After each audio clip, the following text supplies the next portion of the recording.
Hello students, good morning. Welcome to our channel target physics with Lalan Sharma. तो आज बच्चों projectile का हम अगला हेडिंग पढ़ेंगे। तो इस हॉरिजॉन्टल प्रोजेक्शन ऑफ प्रोजेक्टाइल, इससे पहले है एंगुलर प्रोजेक्शन ऑफ प्रोजेक्टाइल हम पढ़े थे। तो एंगुलर प्रोजेक्शन में बच्चों वो क्षैतिज से किसी कोण पर फेंका जाता था, क्षैतिज से किसी कोण पर, थीटा कोण पर फेंका जाता था। तो पाथ ऑफ प्रोजेक्टाइल और उससे रिलेटेड सब फार्मूले का डेरिवेशन हुआ। उस पर एक न्यूमेरिकल का भी वीडियो पहुंच चुका है। तो अब एक और थ्योरी बचती है उसमें बच्चों। देखो, हम थ्योरी जो है ज्यादा ध्यान दे रहे हैं, कॉन्सेप्ट जब क्लियर रहेगा तो ऑप्शन पकड़ने में एकदम आसानी रहेगी। तो हॉरिजॉन्टल प्रोजेक्शन ऑफ प्रोजेक्टाइल, तो ये देखें हॉरिजॉन्टल, अब की बार हॉरिजॉन्टल फेंकना है और ये प्रोजेक्टाइल या पैराबोला वाला केस होना चाहिए। तो ये तो जमीन पर से नहीं हो पाएगा। जमीन पर से अगर आप हॉरिजॉन्टल में फेंकेंगे तो कुछ नहीं होगा, कोई पाथ नहीं बनेगा प्रोजेक्टाइल का। तो जमीन से ना फेंके, कुछ ऊंचाई पर होना चाहिए, कोई टावर हो, छत हो, इस टाइप से। तो मान लेते हैं एच ऊंचाई पर एक है, यहां से किसी प्रक्षेप को, ऑब्जेक्ट को आपको फेंकना है। कैसे फेंकना है? हॉरिजॉन्टल में। तो हॉरिजॉन्टल में फेंकेंगे, थीटा बराबर कितना होगा? 0 होगा। तो इसका डेरिवेशन हम वेक्टर मेथड से कर रहे हैं, वेक्टर मेथड से कर रहे हैं। बाद में हम आपको सामान्य तरीके से भी फार्मूला वगैरह समझा देंगे। तो पहले देखिए, तो ये गया बच्चों u, तो ये एक्स एक्सिस डायरेक्शन में है और एक्स एक्सिस डायरेक्शन में है बच्चों। तो ये इस दिशा में यूनिट वेक्टर हमारा क्या हो जाएगा? You I cap. और जो समय यहां से यहां लगा वो कैपिटल टी हम मान लेते हैं, ओ से ए पर, यहां नाम दे दें ए। चलिए ठीक है, ओ ए, चलो यहां बी नाम दे देते हैं। बी से ए पर गया है बच्चों, तो बी से ए पर गया है और यहाँ कैपिटल टी समय चल लगा है। तो यहाँ पे हॉरिजॉन्टल वेलोसिटी कितना है? u है। और यहाँ पे वर्टिकल वेलोसिटी बच्चों 0 है। जब कोई चीज हॉरिजॉन्टल में चल रही हो तो यहाँ ऊपर जाने की कोशिश नहीं रह जाती है। तो ये हो गया बच्चों। अब ये यहाँ आया तो जाहिर है कि इसकी वेलोसिटी बदली होगी। तो इसकी वेलोसिटी v है और ये अगर थीटा कोण बना रहा है तो vx हो जाएगा हॉरिजॉन्टल कंपोनेंट, vy हो जाएगा वर्टिकल कंपोनेंट बच्चों। तो आगे इसको भी निकालेंगे, देखते हैं पहले। हाँ, तो अब यहाँ कुछ और हम लिखे हैं, आप उसे देखिए। Initial velocity vector u equal to u I cap, u magnitude है, आई कैप इसलिए लगा कि एक्स एक्सिस डायरेक्शन में है, तो यूनिट वेक्टर क्या लगेगा? आई कैप। अब इसमें जो एक्सीलरेशन होता है बच्चों, एक्सीलरेशन, तो ऑब्जेक्ट आप ऐसे फेंके तो जी कहाँ कार्य करता है? पृथ्वी के सेंटर की ओर। तो पृथ्वी के सेंटर की ओर कार्य करता है, तो ये वर्टिकली डाउनवर्ड होता है। तो वहां यूनिट वेक्टर क्या लगेगा? माइनस जे कैप। हवा में अगेन है तो गुरुत्वाकर्षण, एक्सीलरेशन ड्यू टू ग्रेविटी, जी तो लगेगा, लेकिन ये जे नीचे की तरफ है इसलिए माइनस जे प्रयोग किया जाएगा। और स्मॉल टी को मान ले रहे हैं क्या? टोटल समय कितना है बी से ए तक पहुंचने में? कैपिटल टी मान ले रहे हैं। और ये डिस्प्लेसमेंट, डिस्प्लेसमेंट जिसको फिगर में नहीं दर्शाया गया है, ये आपका डिस्प्लेसमेंट है क्या? बी ए, सीधी रेखा, ये डिस्प्लेसमेंट है बी ए। तो डिस्प्लेसमेंट बी ए कितना हो जाएगा बच्चों? डिस्प्लेसमेंट बी ए हो जाएगा इतना, और ये वेक्टर अगर यहां मान ले तो यहां ऐसे जोड़ लिया जाएगा। तो पहले मैं यू लिखा हूं,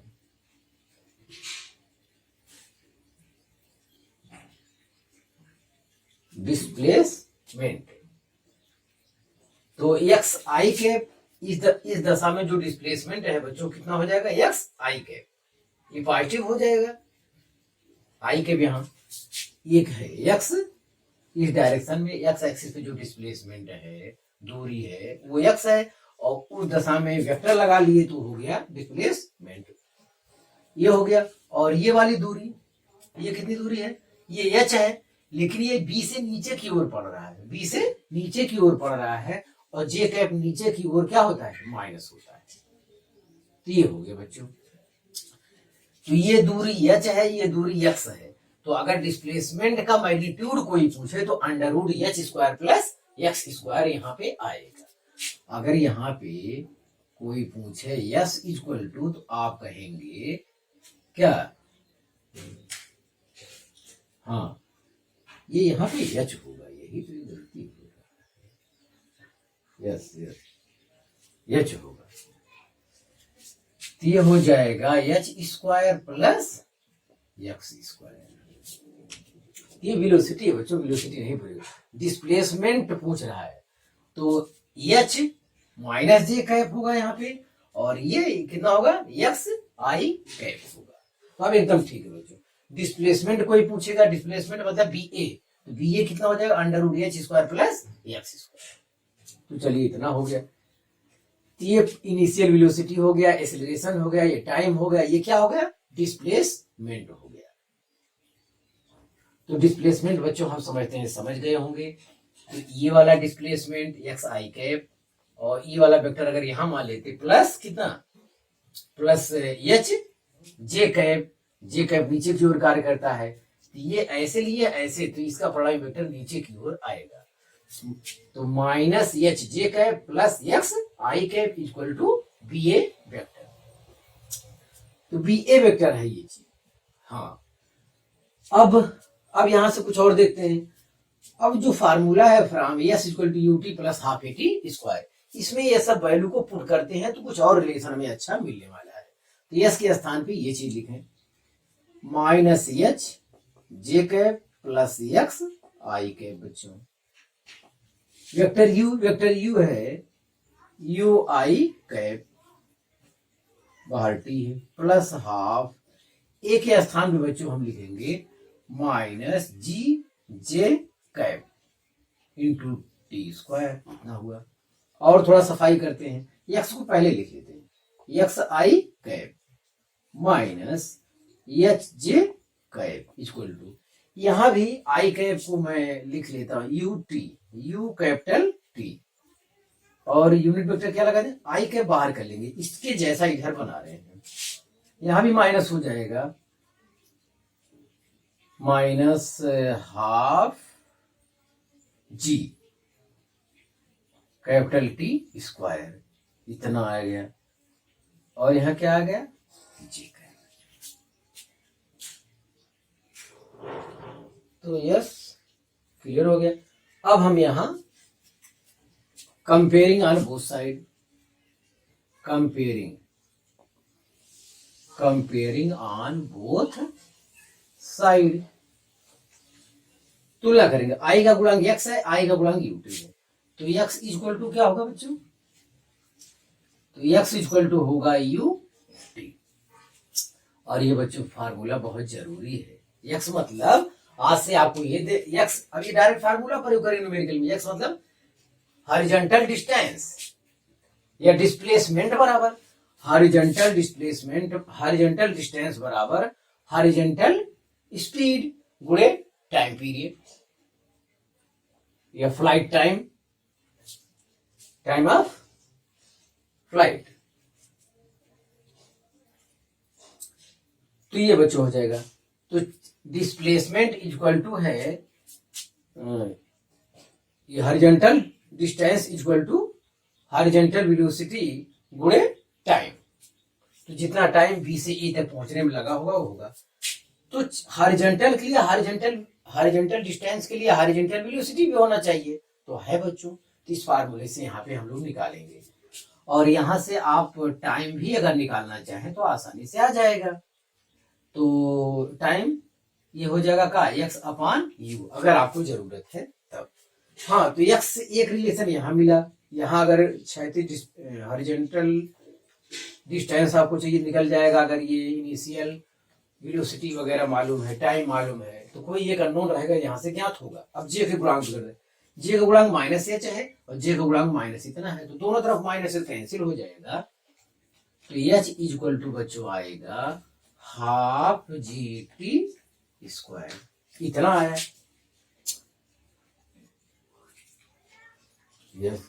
तो एच इक्वल टू इतना बच्चों आया, तो ये भी बहुत जरूरी फार्मूला है। तो एच बराबर इतना क्यों आया हॉरिजॉन्टल वाले के लिए, आप देखिए बच्चों अगर फार्मूला लगाएंगे v square equal to you square plus 2 g h, अगर यही फार्मूला लगाएंगे तो यहाँ पे वर्टिकल वेलोसिटी क्या है, 0 है, तो v स्क्वायर 0 हो गया। u स्क्वायर, सॉरी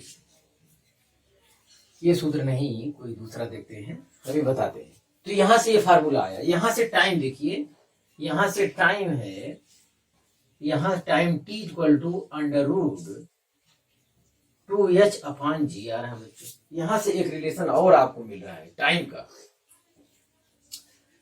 तो टाइम दोनों सेम है, जितना ये आप क्षैतिज वाला सब कुछ अगर मालूम है, क्षैतिज का डिस्टेंस मालूम है, क्षैतिज का वेलोसिटी मालूम है, तो आप डिवाइड कर देंगे तभी टाइम वही आएगा। और अगर ये वर्ड हाइट वाला का मालूम है तो t equal to under root 2h upon G, तो यहाँ से भी टाइम आएगा। तो दोनों तरीके से टाइम निकाल सकते हैं, दोनों टाइम का क्या आएगा, एक ही आंसर आएगा। अगर इससे 1 और 2 कर देंगे तो यहां से एक रिलेशन ये भी लिख सकते हैं, from equation 1 and 2, from equation 1 and 2 से बच्चों तो ये हो जाएगा x upon u equal to हो जाएगा under root 2h upon G. तो x इक्वल टू हो जाएगा u under root 2h upon G. तो ये रिलेशन आपका ये आया। तो इतना बच्चों यहां से ले आए। तो मैं कह रहा था कि ये चीज आप फार्मूले से ले आ सकते हैं। फार्मूले से वो क्या होता है, h equal to u t plus half g t square जो होता है फार्मूला। तो एच वाई है, ये यू वाई है, और हर चीज वाई वाला रहेगा। तो हर चीज वाई रहेगा तो ये तो एच ही है। यू वाई क्या है, वर्टिकल वेलोसिटी यहाँ पे क्या है, 0 है, तो ये तो खत्म हो जाएगा, plus half g t square, यही है, तभी वही आ रहा है। तो डायरेक्ट फार्मूले से रखने से भी आपका काम बन जाएगा। तो बच्चों इतना सफाई से उतारे। अब हमको क्या करना है, यहाँ पे बच्चों हम हॉरिजॉन्टल, आपको केवल ये फार्मूला जानना है, horizontal distance equal to horizontal speed गुणे टाइम, और हॉरिजॉन्टल ऊंचाई इस टाइप के फार्मूले में h equal to half g t square, इसमें कोई अननोन रहेगा तो ज्ञात हो जाएगा। अब ये जानने की जरूरत नहीं है, तो हम जानते हैं, तो इससे हम निकाल लेंगे। हाँ, ये दोनों बराबर होते हैं, इसकी सहायता से एक रिलेशन ये आया, तो ये रिलेशन रखने की जरूरत नहीं बच्चों, कॉन्सेप्ट क्लियर रहेगा जब ये दोनों, तो हम लोग निकाल लेंगे। यस, तो आप इसे उतार लीजिए, कुछ और आगे बताएं हम।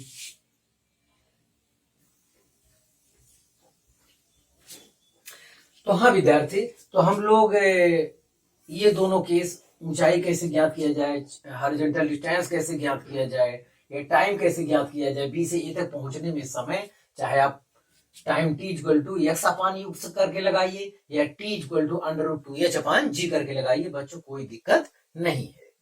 हाँ, अगर एच इस टाइप से है तो फार्मूला रखने से नहीं, दोनों आप जानिए, अब जब मर्जी तब बराबर कर लेंगे जब जरूरत लगेगा। अब यहां पर देखें बच्चों, अब हम इस वेलोसिटी पर थोड़ा गौर करेंगे, कोण ज्ञात करेंगे, हॉरिजॉन्टल वेलोसिटी ज्ञात करेंगे, ये सब हम देखेंगे। तो यहाँ पर देखिए वेलोसिटी v, वेक्टर में मैं लिखा हूं, vector v equal to u plus a t होता है, तो vector v equal to vector u plus vector a t, जो वेक्टर है उस पर वेक्टर लगा हुआ है, वेक्टर क्वांटिटी है। तो वेक्टर v तो रहने दीजिए, u के स्थान पर क्या लिखेंगे, यू आई कैप, ए के स्थान पर लिखेंगे जी जे कैप, और यहाँ टी है, ये है। तो थोड़ा और सफाई से लिख लें, vector v equal to u I cap minus g t j cap, यहां हो सकता है। अब आपका मर्जी करे तो आप t की वैल्यू ये यहां पे रख सकते हैं, अगर h के टर्म में सवाल है, नहीं तो ये भी ठीक है, ये भी ठीक है। तो अगर रखना चाहिए तो रख दीजिए, you I cap minus g T के स्थान पे अंडर रूट 2h अपान जी, ये हो जाएगा जे कैप, यू आई कैप। बच्चों अगर ये जी जो बाहर है अंदर ये होता तो जी स्क्वायर होता, अरे जी स्क्वायर अंदर रहा होगा तभी तो उसका रूट जो है बाहर आया जी, तो अंदर जी स्क्वायर कर देंगे तो एक जी कट जाएगा, तो मतलब अंदर जो बचेगा वो 2gh बचेगा। हम समझते हैं ये बात आपको समझ में आ गई होगी। तो ये जे का वेक्टर v इक्वल टू आया बच्चों, वेक्टर v। तो वेक्टर में ये वाला आ गया। अब इसका मैग्नीट्यूड चाहिए। अगर मैग्नीट्यूड मतलब v चाहिए, मॉड वेक्टर v, इसका मतलब है ये i के गुणांक का वर्ग होता है और प्लस j के गुणांक का वर्ग होता है। ये मैग्नीट्यूड इस टाइप से निकाला जाता है। तो ये हो जाएगा u स्क्वायर प्लस 2, सॉरी ये इतना ही बाहर दो नहीं, 2gh। तो आज से ख्याल करना बच्चों, अगर आपको वेलोसिटी चाहिए तो हॉरिजॉन्टल से इस टाइप से कोई यहाँ फेंका जाए, यहाँ पे वेलोसिटी डायरेक्ट आप वेलोसिटी निकाल सकते हो। अगर तो under root u square plus 2gh, इस फार्मूले से डायरेक्ट आपका काम हो जाएगा। तो यहाँ पे वेलोसिटी निकल गया बच्चों। अब देखें, अब हमें ये थीटा चाहिए, तो थीटा चाहिए तो यहाँ tan थीटा बराबर क्या हो जाएगा, vy upon vx। tan theta बराबर हो जाएगा vy अपॉन vx। तो vx मैं लिख लेता हूं, तो vx बच्चों कितना हो जाएगा, देखिए tan थीटा तो मैं डायरेक्ट यहां से भी लिख सकता हूँ। tan थीटा बराबर j का गुणांक अपॉन u का गुणांक, यहां से भी चल जाएगा। हाँ, ऋण आपको नहीं लेना चाहिए। ऋण इसलिए नहीं लेना चाहिए, तो आपको कह देना चाहिए कि ये x एक्सिस से एंगल क्या है, क्लॉकवाइज दिशा में चल रहा है। हाँ यस, क्लॉकवाइज। ये कोण पॉजिटिव माना जाता है बच्चों। अगर एक्स एक्सिस से ऊपर आप इस टाइप से चलते हैं तो कोण पॉजिटिव माना जाता है। अगर नीचे की ओर कोण है तो वो क्या, अपने आप नेगेटिव माना जाता है। तो हमें केवल थीटा चाहिए, थीटा चाहिए तो हम अपने आप कह देंगे कि ये थीटा जो है क्लॉकवाइज है एक्स एक्सिस से। तो थीटा नीचे वाला नेगेटिव होता है, तो ये नेगेटिव लेने की जरूरत नहीं है। और मैं मैग्नीट्यूड में लिख लूं अभी, vx इक्वल टू क्या आएगा, हॉरिजॉन्टल वेलोसिटी कभी बदलता नहीं है। ये vx इक्वल टू क्या आएगा बच्चों, u आएगा। चलिए vy मैं ले लूं, तो vy कितना आएगा, vy आएगा, अगर मैं फार्मूले से यहां देखूं, vy इक्वल टू क्या होता है, v बराबर ui plus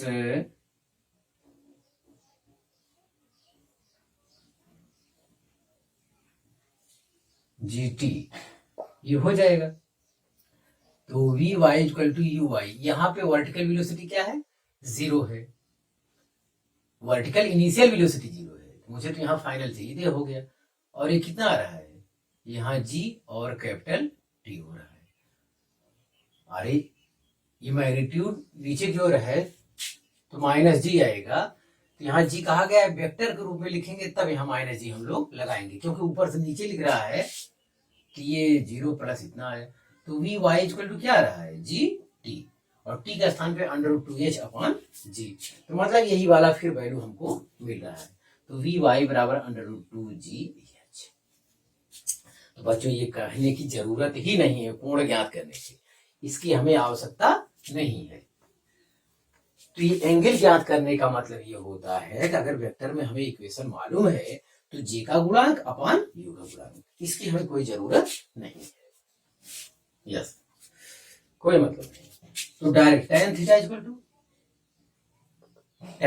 equal to J का गुणांक है √2gh अपॉन यू। बच्चों ये है, निगेटिव नहीं लिख रहे हैं क्योंकि निगेटिव कोण ये है ही है, नीचे क्यों निगेटिव कह देंगे, बस इतनी सी बात है। केवल कोण का मैग्नीट्यूड चाहिए हमको। तो ये थीटा बराबर हो जाएगा बच्चों tan inverse √2gh upon you. बच्चों ज्यादातर लोग इसको थ्योरी पढ़ाते ही नहीं है, डायरेक्ट केवल फार्मूले से सवाल ही लगाते हैं। तो मैं सवाल कैसे लगाना, किस फार्मूले से लगाना है, सब कुछ आपको बता चुका हूं। तो हॉरिजॉन्टल प्रोजेक्शन ऑफ प्रोजेक्टाइल के केस में जो भी सूत्र बनता था हम आपको बता दिए हैं। अब ये एंगल क्या है, ये clock wise from curve x axis, axis x I S.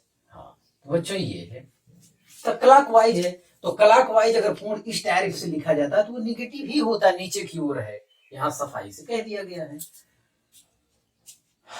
जैसे 45 अंश आया तो आप -45 डिग्री भी लिख सकते हो, -45 लिखेंगे तो आपको क्लॉकवाइज लिखने की जरूरत नहीं पड़ेगी। तो ये कंसेप्ट हमारा पूरा हुआ। आप इसे उतारें।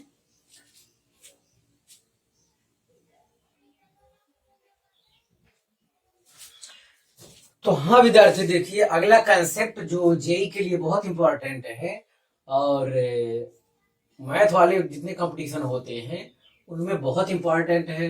शायद इसमें मेडिकल पे, इंक्लाइंड प्लेन पे क्वेश्चन ना आता हो, तो ध्यान दें। तो तीसरा और अंतिम हेडिंग है, एक एंगुलर प्रोजेक्शन ऑफ प्रोजेक्टाइल हुआ बच्चों, एक हॉरिजॉन्टल प्रोजेक्शन ऑफ प्रोजेक्टाइल हुआ। तीसरा और अंतिम कंसेप्ट जिसे विधिवत आपको समझना है, projectile motion on an inclined plane. तो इंक्लाइंड प्लेन यही होता है बच्चों, कोई राइट ट्रायंगल इस टाइप का बना हो, ये ओ ए, तो जी ओ ए ये पथ है आपका, तो इस टाइप से अब इस पर ऊपर की ओर वस्तु फेंका जाता है यू वेग से।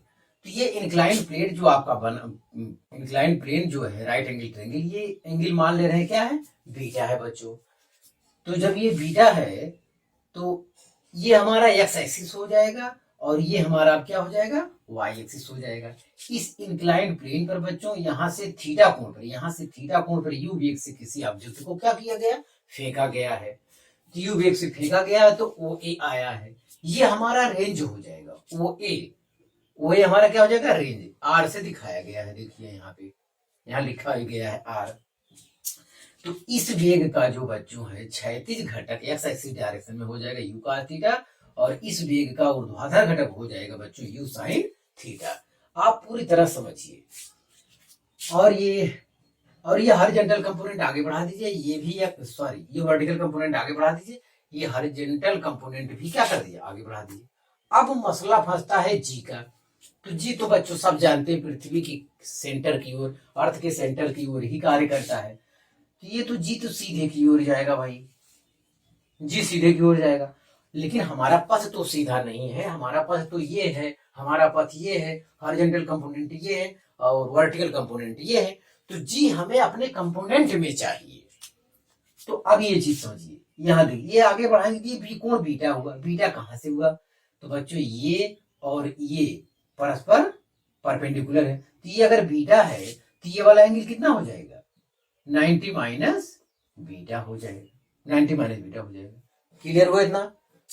तो अगर 90 माइनस बीटा हुआ बच्चों, तो ये और ये फिर परपेंडिकुलर है, ये दोनों फिर 90 अंश होना चाहिए, मतलब 90 माइनस बीटा प्लस बीटा जोड़ने पर कितना हो जाना चाहिए, 90, 90 है भी। तो अगर ये 90 माइनस बीटा है बच्चों, तो इसे ये कोण कितना होना पड़ेगा, बीटा होना पड़ेगा। मैं भीड़ नहीं करना चाहता क्योंकि अब हमें इसकी तो आवश्यकता है नहीं, तो समझाने के लिए मैंने आपसे बताया। तो ये पता चला कि ये एंगल क्या है, बीटा है। ये अगर बीटा है तो ये 90 माइनस बीटा हो जाएगा, क्योंकि ये लंबवत है। अब इस समय ये भी तो लंबवत है, तो ये 90 माइनस बीटा है, तो ये क्या होना पड़ेगा, बीटा। अब देखिए बीटा होगा तो इसके लिए ये हॉरिजॉन्टल कंपोनेंट होगा, तो बीटा जी कास बीटा हो गया, इसका ये लंबवत कंपोनेंट है, तो इसका ये वर्टिकल वाला कंपोनेंट हो गया जी साइन बीटा। हम समझते हैं बच्चों, फिगर आप पूरी तरह समझ चुके हैं, कहीं कोई दिक्कत नहीं है।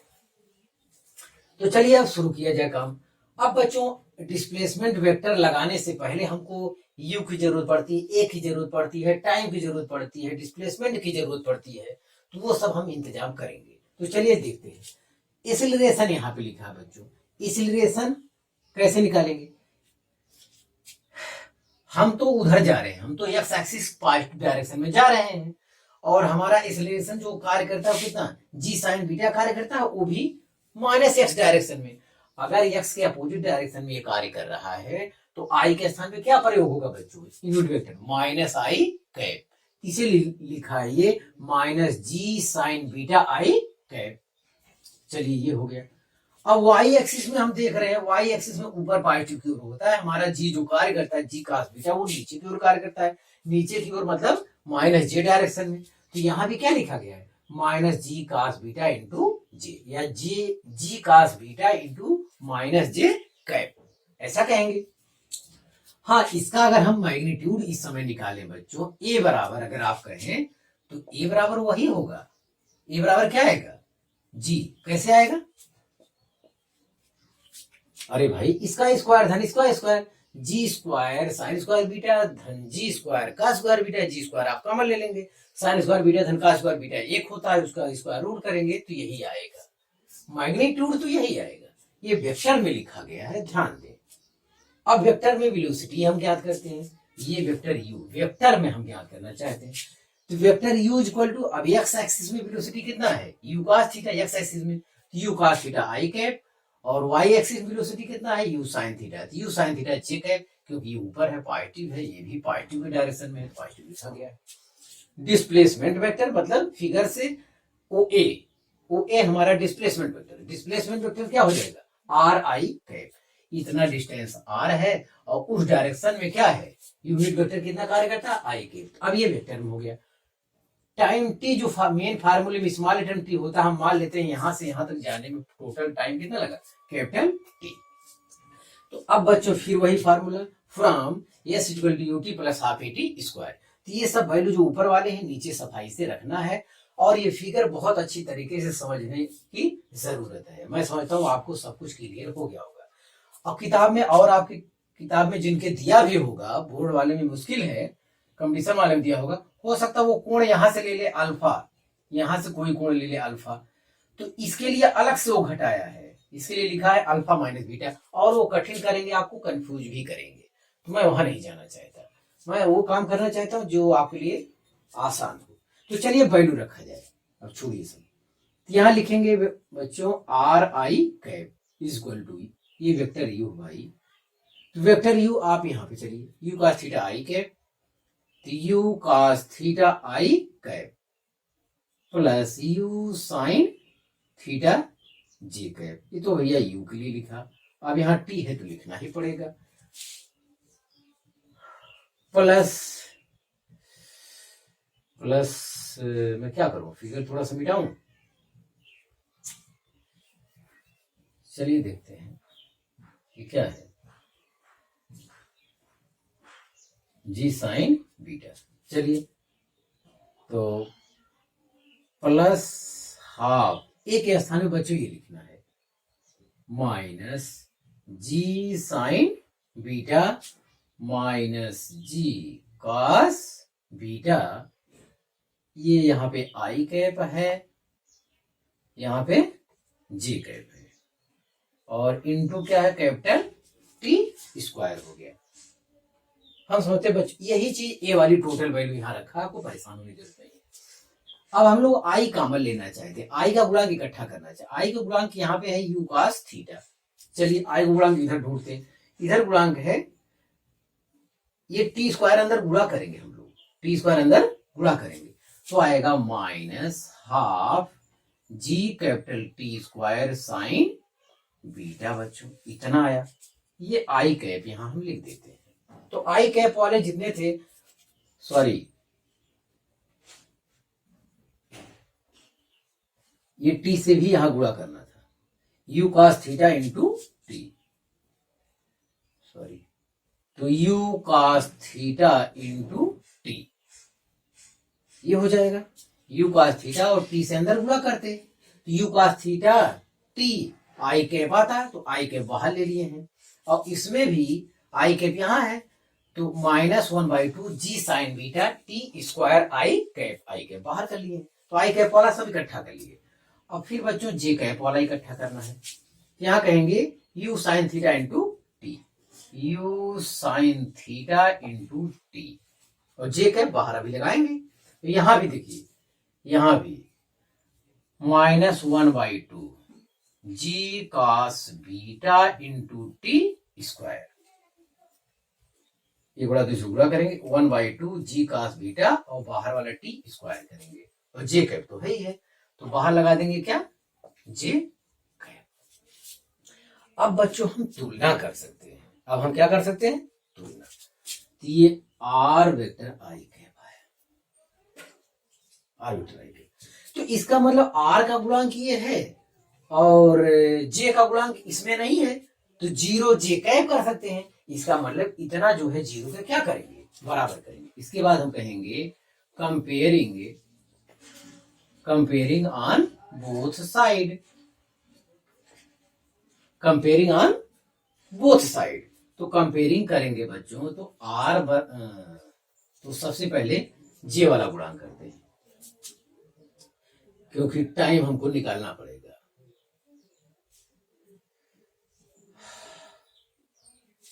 तो ये जे का गुणांक क्या है? 0 है।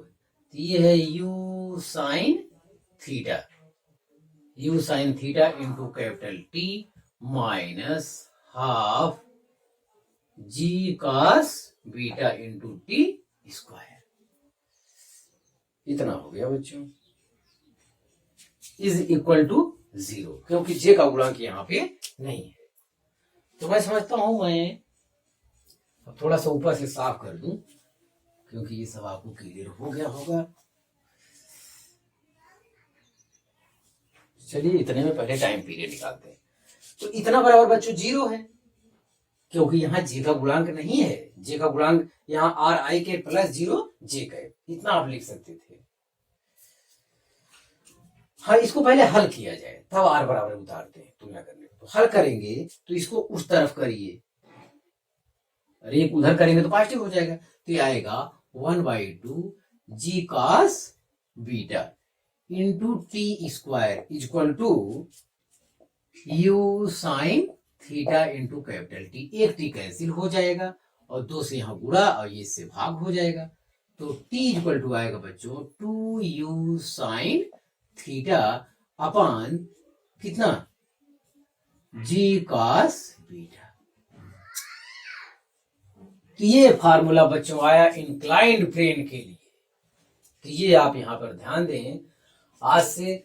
इफ यहां देखो एक चीज और ख्याल आपको शायद आपको होश में आ जाए आप, इफ बीटा इक्वल टू क्या? 0। अगर मैं बीटा 0 कर दूं बच्चों तो ये चीज जमीन पे आ जाएगा। तब तो पहला वाला फार्मूला आ जाना चाहिए जो हम लोग पढ़ चुके हैं, तो बीटा बराबर cos 0 मान कितना होता है? 1। तो ऐसी केस में कैपिटल टी बराबर आएगा 2u साइन थीटा अपान जी। मैं समझता हूं आपको कॉन्सेप्ट पता चल गया होगा। तो आपको क्या है, जो टाइम पीरियड का ये फार्मूला जानते हैं वही अभी जानिए। खाली जी का स्थान क्या लिखना है यहाँ पे? जी कॉस बीटा। जी तो आई है, कॉस बीटा और लगा देंगे, क्योंकि यहाँ इंक्लाइन प्लेन में बीटा कोण पे थोड़ा सा उठा हुआ होता है। बस केवल बीटा लगाना था बच्चों, पहला वाला सूत्र फिर मिल जाएगा। ये चीज मैं इसलिए लिखा हूं ताकि आपको पता चल जाए कि ये भी आसान फार्मूला है। यस। अब बच्चों हम तुलना करेंगे। हम तो समझते हैं हमारा गणित आ गया है, शायद फिगर इसलिए हटा रहे हैं। यस, फिगर की हमें कोई आवश्यकता नहीं लग रहा है, तो हमें मैथ लगाना है। तो बच्चों यहां से हम टाइम पीरियड निकालिए। अब देखते हैं, जैसे यहाँ जे का गुणांक यहाँ नहीं था तो 0 आया, इतना 0 को बराबर करके हल कर दिया, टाइम पीरियड आ गया। अब आई का गुणांक यहाँ आर है और आई का गुणांक यहाँ इतना बड़ा है, तो आर बराबर बच्चों कितना हो जाएगा? आर इक्वल टू हो जाएगा u cos theta into capital T minus half जी capital T square sine beta. इतना आया। R equal to u cos theta into t minus half g t square sine beta. तो i का गुणांक यहाँ are है, आई का गुणांक इसमें ये है, तो अब बराबर हो गए। अब हमें बच्चों इसको हटाना होगा, क्योंकि सब वैल्यू हमें पता चल गया। तो हम उम्मीद कर रहे हैं कि आप सफाई से उतारते रहे होंगे। हाँ, अब वैल्यू बच्चों ऊपर से टाइम का भी फार्मूला पुट करिए ताकि अच्छा कोई रिलेशन मिल सके। अब ये सवाल, ये कैलकुलेशन काफी लंबा होने वाला है। तो ये हो जाएगा u cos theta, time period के स्थान पर लिखेंगे 2u sine theta upon g cos beta. तो ये बच्चों आ जाएगा minus half g t square. इसका जब स्क्वायर करेंगे बच्चों तो आएगा, मैं स्क्वायर करके लिख दूं, 4u square sine square theta upon G square cos square beta आएगा। इतना मैं कर दिया, और हाफ जी टी स्क्वायर, और यहाँ साइन बीटा ऑलरेडी है तो साइन बीटा साहब ऑलरेडी रहेगा।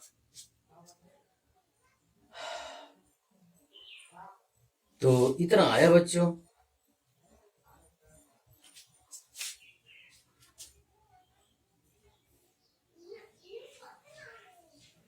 तो हाँ बच्चों, तो जी का स्क्वायर बीटा हम क्या कर रहे हैं, एलसीएम ले रहे हैं। ये 2 से 2 का जाए, 2 2 जा 4, तो चलिए वहां हो गया। अब यहां से यहां गुणा करना पड़ेगा हमें, जी का स्क्वायर बीटा से हमें क्या करना पड़ेगा, या जी का स्क्वायर बीटा यहाँ एलसीएम लिए हैं, तो सॉरी जी का बीटा एलसीएम लीजिए, क्योंकि यहाँ एक जी स्क्वायर था, तो एक यहां से ये कैंसिल हो जाएगा, जी का बीटा। तो देखिए जी से जी कैंसिल होगा, कास स्क्वायर, एक कास से कास कटेगा, एक कास बीटा से क्या करना पड़ेगा, गुणा करने पड़ेगा। तो u इंटू यू स्क्वायर कर लिए, और ब्रैकेट में 2 sine theta into cos theta में लिख लिया हूं, ये आपस में इनका, और एक क्या है, कास बीटा है, रहने देते हैं, चलिए ठीक है। यहाँ तो जी कास बीटा एलसीएम लिखे, जी कास बीटा है, कोई दिक्कत नहीं है। जी का स्क्वायर बीटा हर में है, केवल अंश वाला लिखना है। तो ये हो जा रहा है 2 you square sine square theta और साइन स्क्वायर थीटा और साइन बीटा, तो इतना बच्चों आ रहा है। तो अब हम देखेंगे कि कॉमन कितना आ रहा है, 2 यू स्क्वायर हो रहा है, तो यू स्क्वायर, तो 2 यू स्क्वायर यहां भी कॉमन आ रहा है, या यू स्क्वायर केवल कॉमन ले लें हम, तभी हमारा हो जा रहा है।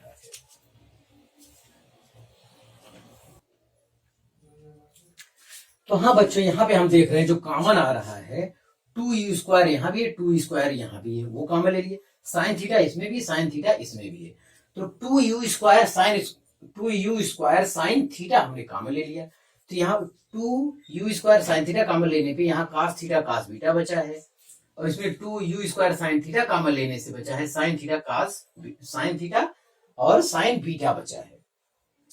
अब यहाँ बच्चों हर जगह गणित लग रहा है, हर जगह जब मैथ लग रहा है बच्चों, तो ये तो आपको जानकारी हो गया होगा। और यहाँ देखें, चलिए यहाँ चलते हैं, तो यहाँ 2 you square sine theta upon आया है जी कास स्क्वायर बीटा। बच्चों यहाँ देखिए एक फार्मूला है बच्चों, ये कास से cos b minus sine sine B, ये कास ए प्लस बी का सूत्र है। Cos theta plus cos beta, इसके स्थान पे ये फार्मूला बच्चों cos theta plus beta, cos theta plus beta हो जाएगा, कास से cos b minus sine sine B. ये कास ए प्लस बी में जो हाई स्कूल या इंटर में जो फार्मूला दिया है मैथ का, कास से cos b minus sine b, अगर ये लिखा है तो इसके स्थान पे हम लिख सकते हैं कास ए प्लस बी। तो बच्चों इतना आया, यहां से फिर एक रिलेशन बनेगा, इतना ये आया, इसके बाद यू स्क्वायर को अलग करिए, यहां करिए 2 sine theta into cos theta plus beta upon G cos square beta, ये होगा यहाँ पे। तो टाइम पीरियड इक्वल टू इतना आया, और हम 60 इसे सफाई से करना चाहते हैं आपके लिए। तो अब 2 sine theta into cos theta, ये फार्मूला कैसे हटाया जाए, तो 2 साइन थीटा कास थीटा बच्चों होता है साइन ए प्लस बी प्लस साइन ए माइनस बी होता है, साइन ए प्लस बी प्लस साइन ए माइनस बी। ये कहां से आया है, तो हम समझते हैं कि अब हम इसे हटा सकते हैं, या जिनको जरूरत है ये फार्मूला लिख दें। जैसे साइन ए प्लस बी बच्चों विस्तार करेंगे तो क्या आएगा, sign A cos B plus cos A sine B, ये आएगा। अभी साइन ए माइनस बी का विस्तार किया जाए, मैथ में आता है sine A cos B plus minus cos A sine B, ये बीटा लिख दिया गया है, जगह बी है। तो जब इसको हम जोड़ेंगे तो बच्चों ये कट जाएगा, तो ये आएगा साइन ए प्लस बी और प्लस साइन ए माइनस बी आएगा बच्चों। ये दोनों जोड़े लेंगे तो क्या आएगा, 2 साइन ए कॉस बी। तो ये क्या है, 2 साइन ए और ए बी मान लें, 2 साइन ए कॉस बी के स्थान लिख सकते हैं साइन ए प्लस बी प्लस साइन ए माइनस बी। तो ये फार्मूला बच्चों आपको आना चाहिए। इस फार्मूले के आधार पे हम आगे का काम कर देंगे। तो ये सब मैथमेटिकल जो वो है बेसिक मैथमेटिक्स 0203 आपको पढ़ाया गया है, उसमें सब ये बात बताई गई है। तो आपसे रिक्वेस्ट है कि आप ये चीज वहां पर देख लें। हाँ, तो चलिए बच्चों ये देखते हैं क्या है। ये है यू स्क्वायर, ब्रैकेट में लिखेंगे साइन ए प्लस बी, तो थीटा प्लस बीटा, साइन ए प्लस बी प्लस साइन ए माइनस बी, तो थीटा माइनस थीटा और माइनस बीटा, इतना आया। और अपान हर में है ही है क्या, जी कास स्क्वायर बीटा।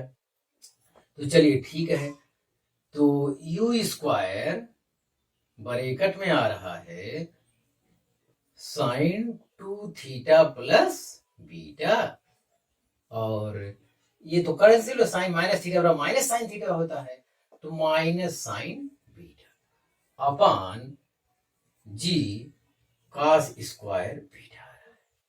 तो बच्चों इतना हमारा मिल रहा है, तो हम समझते ये शायद आप उतार चुके होंगे। तो ये relation capital t equal to इतना आया, ये मेन फार्मूला है। ये कैपिटल टी कहां से आ गया, ये तो आर बराबर हम लोग ले चल रहे थे तभी। ये बच्चों आर है, गलती हो गया, सॉरी। तो टी तो हम लोग निकाल चुके हैं, आया है। तो ये आर बराबर बच्चों आपका ये फार्मूला आया, आर बराबर ये फार्मूला। अब फिर मैं पहला वाला साइन, फिर पहला वाला इफ यहां भी अगर आप करना चाहो क्या, इफ बीटा इक्वल टू 0 रख के देख लो कितना आता है, R equal to you square sine 2 theta upon G आना चाहिए। देखिए आ रहा है कि नहीं, आ रहा है। बीटा 0 का 0 मान 1 होता है, साइन 0 का मान 0 होता है, खत्म हो गया। बीटा 0 रख दिए, तो you square sine 2 theta upon G आ रहा है। तो बच्चों इस दशा में ये प्रोजेक्टाइल का ये फार्मूला है, इंक्लाइंड प्लेन पर रेंज का ये फार्मूला है, इंक्लाइंड प्लेन पर ये टाइम पीरियड का ये फार्मूला आपके लिए आया है। एक चीज और यहां हम बताना चाहेंगे, वीडियो लंबा हो रहा है लेकिन हर बात बिना क्लियर किए कैसे खत्म कर सकते हैं।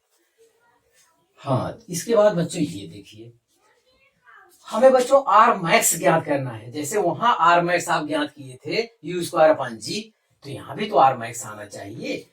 तो यहाँ पे आर मैक्स तब आएगा बच्चों, ये आर का मान एकदम तब आएगा जब साइन 2 थीटा, तो यहाँ कहेंगे for r max, for r max के लिए क्या होगा, sine 2 theta plus beta equal to कितना होना चाहिए, साइन 2 थीटा प्लस बीटा का मान कितना, 1 होना चाहिए। दैट इज अर्थात 2 theta plus beta equal to कितना होना चाहिए, 90 डिग्री। अरे साइन 90 का मान 1 होता है ना। हाँ, यहां से एक रिलेशन निकालना चाहे तो अलग की बात है। बीटा इक्वल टू हो जाएगा, बीटा इक्वल क्या, 90 माइनस 2 थीटा, या थीटा इक्वल टू कितना होना चाहिए, थीटा इक्वल टू हो जाए 90 माइनस बीटा अपान 2। ये भी एक रिलेशन है। जैसे आप जानते हैं कि 45 अंश के कोण पर क्या होता है, 90/2 45, तो थीटा बराबर यहां कितना आया, 45 माइनस बीटा बाई 2। कोई आपसे पूछ ले, कीमती चीज निकला बाबू। तो आप जानते हैं कि हॉरिजॉन्टल वाले केस में जब आप ऐसे गेंद फेंकते हैं तो मैक्सिमम रेंज के लिए थीटा कितना होना चाहिए, 45 डिग्री होना चाहिए। लेकिन इंक्लाइंड प्लेन के लिए थीटा क्या होना चाहिए, 45 माइनस बीटा बाई 2 होना चाहिए। तो यही बच्चों, अगर 45 हम जानते हैं तो माइनस बीटा बाई 2 हम नहीं सोच पाएंगे, इतना हम कर ले जाएंगे। तो बहरहाल आर मैक्स अब ज्ञात किया जाए। अधिकतम कोण के लिए इंक्लाइंड प्लेन पर कोई आपसे पूछे वो कोण बताइए जिसमें रेंज सबसे ज्यादा होता है, तो आपको बताना चाहिए 45 minus beta by 2, where beta is the angle, वो इंक्लाइंड वाला एंगल होता है। तो ये बच्चों जब यहाँ 1 रख देंगे तो क्या आएगा, आर मैक्स इक्वल टू आएगा बच्चों यू स्क्वायर ब्रैकेट में 1 माइनस साइन बीटा आएगा, 1 माइनस साइन बीटा आएगा। नीचे जी है, एक और काम कर दो भाई, cos स्क्वायर बीटा के स्थान पर रख सकते हैं हम 1 माइनस साइन स्क्वायर बीटा रख सकते हैं बच्चों, और इसे कर सकते हैं यू स्क्वायर ब्रैकेट में 1 माइनस साइन बीटा अपान कर सकते हैं जी, इसे ए स्क्वायर माइनस बी स्क्वायर रूप में बना लो, तो 1 माइनस साइन बीटा एक ब्रैकेट में और 1 प्लस साइन बीटा एक ब्रैकेट में। तो अब बच्चों इससे ये क्या हो जाएगा, कैंसिल हो जाएगा। इससे जब ये कैंसिल हो जाएगा बच्चों, तो हमारा आज से जो फार्मूला आ जाएगा ये आ जाएगा आर मैक्स का। तो आर मैक्स बच्चों आएगा इंक्लाइंड प्लेन वाला आज से, तो you square upon g bracket में 1 plus sine beta. R max का फार्मूला बच्चों इंक्लाइंड प्लेन के लिए जो आया है u square upon g, u square upon g होता है वो एंगुलर प्रोजेक्शन के केस में, एंगुलर प्रोजेक्शन के केस में आर मैक्स बराबर यू स्क्वायर अपान जी होता है। तो यहां भी अगर बीटा बराबर क्या रख देंगे 0, तो फिर वही आ जाएगा। इसका मतलब ये फार्मूला ठीक है, मतलब इफ बीटा इक्वल टू 0 आ तो रहा है, क्यों लिख के दिखाऊं। तो हम समझते हैं आर मैक्स का ये फार्मूला आपको याद रखना है बच्चों। एक चीज और, हम तो सब फार्मूला आपको बता दिए हैं, तो है मालिक एक चीज और फंस रहा है, फंस ये रहा है बच्चों, हमने जो फार्मूला बताया वो नीचे से ऊपर के लिए बताया है, ये फार्मूला नीचे से ऊपर के लिए है। नोट में लिख लो इफ, नोट में ये लिखना है, चलो यहां एक और कर दे फ्रॉम FROM। तो फिगर में पता नहीं क्या दर्शाए थे ऊपर, वहां ऊपर ए लिखे थे शायद, हाँ ओ से A, from A to O, from A to O अगर बच्चों ऊपर से नीचे फेंका जाए, या कहीं अंग्रेजी में लिखो फ्रॉम, चलो ए टू ओ लिखो, तो ऐसी दशा में आर मैक्स हो जाएगा तो you square upon g bracket में 1 माइनस साइन। ये बच्चों आपको ये ख्याल करना है कि जितना डेरिवेशन हम बच्चों किए हैं, अगर कोई आपका न्यूमेरिकल ऐसा है जिसमें ऊपर से नीचे फेंकने वाला सवाल बन रहा है बच्चों, तो इसी फार्मूले में जो आप जानते हैं केवल बीटा के स्थान पर माइनस बीटा लगा देना है बस। हर फार्मूले में क्या कर देना है, रेंज का फार्मूला हो, टाइम पीरियड का हो, तो हर जगह बीटा के जो बीटा एंगल है उसके स्थान पे माइनस बीटा एंगल लिखना है। अगर वो कास होगा तो कास माइनस थीटा बराबर भी क्या होता है कास थीटा, वहां तो कोई प्रभाव नहीं पड़ेगा। तो फ्रॉम अपर टू लोअर, तो बीटा के स्थान पे हम लोग क्या प्रयोग करेंगे बच्चों, माइनस बीटा। तो ये चीज आप नोट में लिख लीजिए, नोट में लिख लीजिए फ्रॉम अपर टू लोअर के केस में we will use beta angle, we will use minus beta angle in place of beta angle। तो बच्चों हमारा ये कंसेप्ट कंप्लीट हुआ, आप मेहनत से पढ़ाई करते रहे, ऑल द वेरी बेस्ट।